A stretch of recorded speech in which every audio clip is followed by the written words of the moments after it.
SIR ঘিরে রাজ্য জুড়ে যখন উত্তেজনার পারদ চড়ছে, ঠিক সেই সময় বোমার ঘায়ে এক তৃণমূল কর্মীর হাতের একাংশ ঝলসে যাওয়ার ঘটনায় নতুন করে অশান্তি ছড়ালো ভাঙড় ২ নম্বর ব্লকের চালতাবেরিয়া অঞ্চলের দক্ষিণ বামুনিয়া এলাকায়। তৃণমূল কর্মী তথা তৃণমূল পঞ্চায়েত সদস্য ইব্রাহিম মোল্লার ভাইকে লক্ষ্য করে একাধিক বোমা ছোড়ার অভিযোগ উঠল আইএসএফের বিরুদ্ধে। তবে অল্পের জন্য রক্ষা পেয়ে যান কামাল পুরকাইত। বোমার আঘাতে তাঁর বাম হাতের বেশ কিছুটা অংশ ঝলসে গিয়েছে বলে জানা গেছে। ঘটনাকে কেন্দ্র করে তীব্র উত্তেজনা ছড়িয়ে পড়ে। খবর পেয়ে ঘটনাস্থলে পৌঁছয় ভাঙড় ডিভিশনের উত্তর কাশীপুর থানার পুলিশ। কিভাবে এই ঘটনা ঘটল খতিয়ে দেখছে পুলিশ। আহত কামাল পুরকাইত জানান, সোমবার রাত প্রায় ১১টা নাগাদ কচুয়া এলাকা থেকে বাড়ি ফিরছিলেন তিনি। দক্ষিণ বামুনিয়া এলাকায় পৌঁছতে তাকে লক্ষ্য করে দুটি বোমা ছোড়া হয়। পুলিশ ও স্থানীয় সূত্রে খবর, স্থানীয়রাই আহত তৃণমূল কর্মীকে উদ্ধার করে স্থানীয় হাসপাতালে নিয়ে যান। স্কুল মাঠ টার্নিংয়ে ওখানে এসে আমার উপরে আক্রমণ হয় বোমে। প্রথমে একখানা বোম চার্জ করে, আমি পড়ে যাই। ফের ছুটে পালাবার সময় ফের একটা বোম চার্জ করে।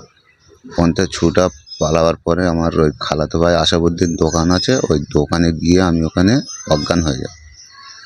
ওখান থেকে কীভাবে জিরানগাছায় নিয়ে গেছে, রিপোর্ট করেছে না করেছে আমি ঠিক জানি না। কারা করবে? আমাদের এখানে আইএসএফরাই আছে, আইএসএফ ছাড়া আর কে করবে? আইএসএফেরই লোক করবে, তাছাড়া কে করবে? আমাদের তৃণমূলের লোক তো করবেই না, কারণ আমরা তৃণমূল করি, তৃণমূল লোক কি আর করবে?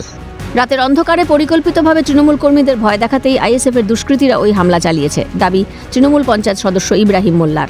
টিএমসি করি, আমরা টিএমসি দলকে ভালোবাসি, আর ও টিএমসির একদম একনিষ্ঠ কর্মী, যার জন্যে যারা এখানকার আইএসএফরা আছে তারা মোটামুটি এর উপরে একটা আক্রমণ করার চেষ্টা করে বারবার।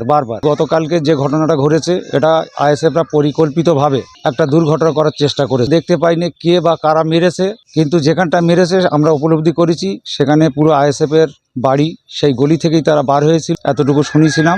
অভিযোগ ভিত্তিহীন, বোমা বন্দুকের রাজনীতি চলছে, এভাবে আইএসএফকে দমানো যাবে না বললেন দক্ষিণ ২৪ পরগনার আইএসএফ সভাপতি আব্দুল মালেক মোল্লা। ২১শে জানুয়ারি আইএসএফের প্রতিষ্ঠা দিবস বানচাল করতেই এই ঘটনা। অভিযোগ পাল্টা অভিযোগে ফের উত্তপ্ত ভাঙড়। আমার কাছে যা খবর আছে, ওরা নিজেরা এই বোমা ফাটিয়েছে।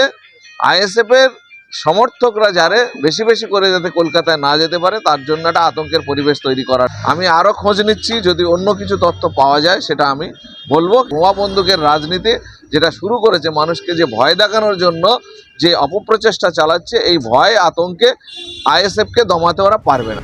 এই ঘটনায় আসরে নেমে পড়েছে বিজেপি। ভাঙড়ে গণতন্ত্র ফেরানোর আবেদন বিজেপির। এই নির্বাচনের আগে এখন যদি এই পরিস্থিতি হয়, আগামী দিন কি হবে?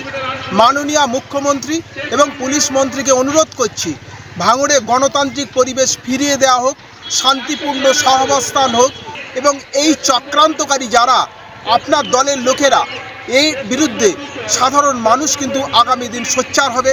ভোটের দিনক্ষণ এখনো ঘোষণা হয়নি, বারে বারেই উত্তপ্ত হচ্ছে ভাঙড়। রাজনীতির ময়দানে বরাবরই স্পর্শকাতর ভাঙড়। ভোট যত এগোবে অশান্তির গ্রাফ ততই চড়তে পারে বলে মনে করছে রাজনৈতিক বিশ্লেষকদের একাংশ।